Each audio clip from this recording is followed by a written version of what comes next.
Tim Legler joins me now, and Tim, it's a two-pronged thing with the Thunder, right? They throw haymakers on offense, and they're relentless on defense. I want to start on the offensive end and their ability to take what's a close game and just have it explode. And I mentioned the patience and the pace of SGA. How critical is it that they never seem to be in a hurry with him as the guy that is the lead of that?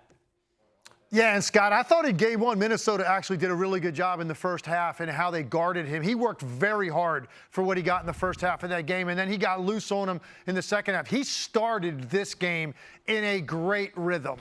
He was not sped up at all. He was getting to his spots on the court. You saw the mid-range come out earlier in game two. He didn't hit those until the third quarter of game one, so I thought the rhythm was important, and you're right.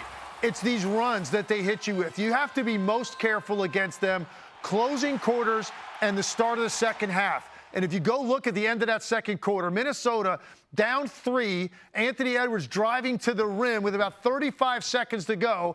He converts. It's a one-point game. Get a stop. You go in down 1. Instead, miss the shot. Before you know it, OKC has now turned that into 5 additional points before the half. You go in down 8. It just feels a lot different after the half you just played, and that's what OKC does to you. Most of it is triggered by their defense. It creates numbers in the open floor, but Shai Gilgeous-Alexander is the ultimate hammer in the half court. When things do slow down and you've got to have someone break down that defense and collapse it, Shai Gilgeous-Alexander is as good as we have in this league right now. It's not quite Boston against the Knicks the first 2 games. Level of futility from 3. It's good. Might take a while, I hope, for someone to be worse than 25 for 100. But it's 26 for 90 from 3 for Minnesota in 2 games. The OKC defense is nasty. But how much of this is just Minnesota struggling from beyond the arc from what you've seen?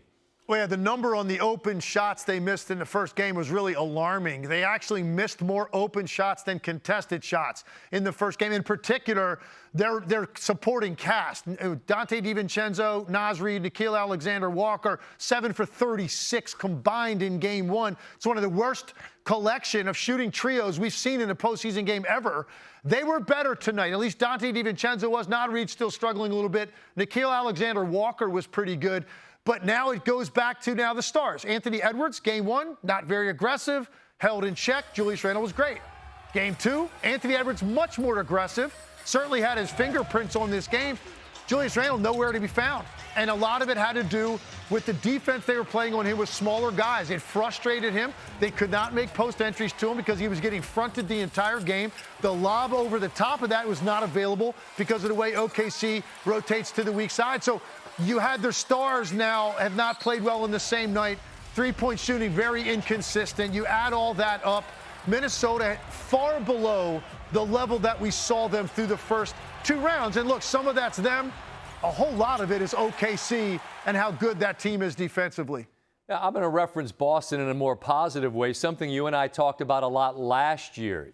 The Celtics showed us all season last year that that's who they were. They beat people to death, double-digit wins over and over. Mike Breen mentioned on the way out, this is the 60th game, 6-0, that they won by double figures. You know, the competition is increasing, and OKC is not hesitating at all.